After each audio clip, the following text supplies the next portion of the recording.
What on that topic? What do you think about Elon buying Twitter? What do you like? What are you hopeful on that front? What would you like to see Twitter improve? So I'm very hopeful about Elon buying Twitter. I mean, I think that Elon is significantly more transparent than what has taken place up till now.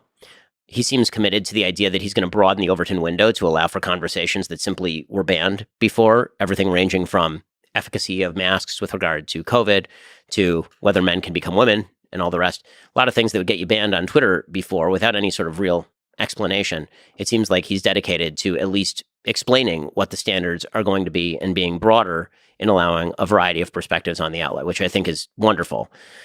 I think that's also why people are freaking out. I think the kind of wailing and gnashing of teeth and wearing of sackcloth and ash by so many members of the legacy media, I think a lot of that is because Twitter essentially was an oligarchy in which certain perspectives were allowed and certain perspectives just were not.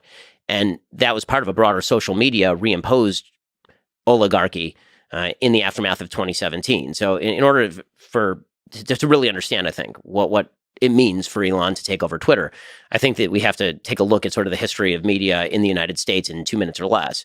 The United States, the media, for most of its existence up until about 1990, at least from about 1930s until the 1990s, virtually all media was 3 major television networks, a couple major newspapers, and the wire services. Everybody had a local newspaper with the wire services that basically did all the foreign policy and all the national policy. McClatchy, Reuters, AP, AFP, et cetera.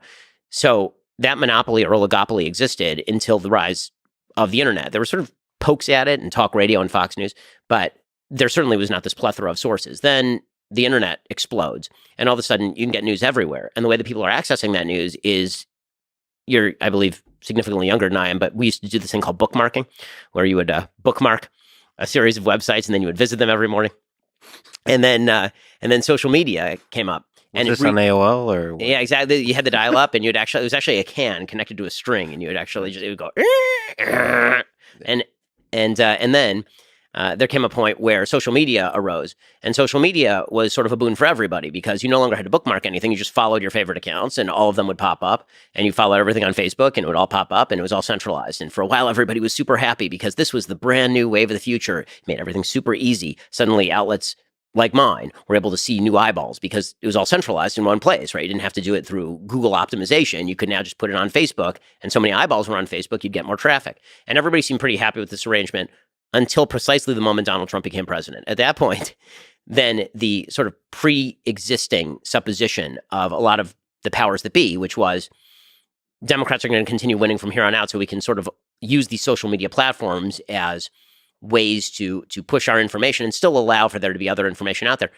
The immediate response was, we need to reestablish this siphoning of information. It was misinformation and disinformation that won Donald Trump the election.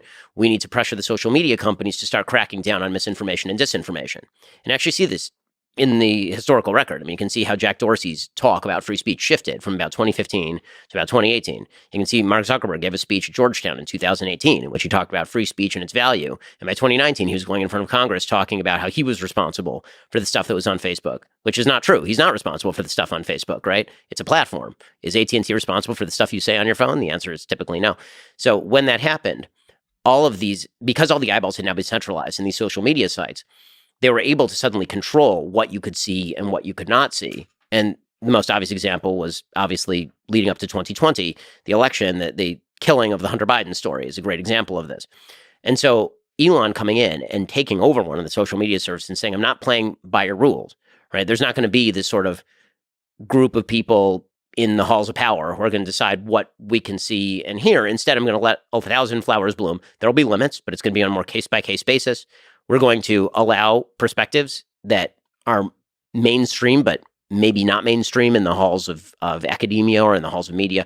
Let those be said. I think it's a really good thing. Now, that comes with, some responsibilities on Elon's personal part, which would be, to be, for example, I think more responsible in dissemination of information himself sometimes, right? Like he got himself in trouble the other day for tweeting out that story about Paul Pelosi that was speculative and untrue. And I don't think what he did is, horrific. He deleted it when he found out that it was false. But, and that's actually free speech working, right? He said something wrong. People ripped into him. He realized he was wrong and he deleted it, which seems to me a better solution than preemptively banning content which only raises more questions than it actually stops.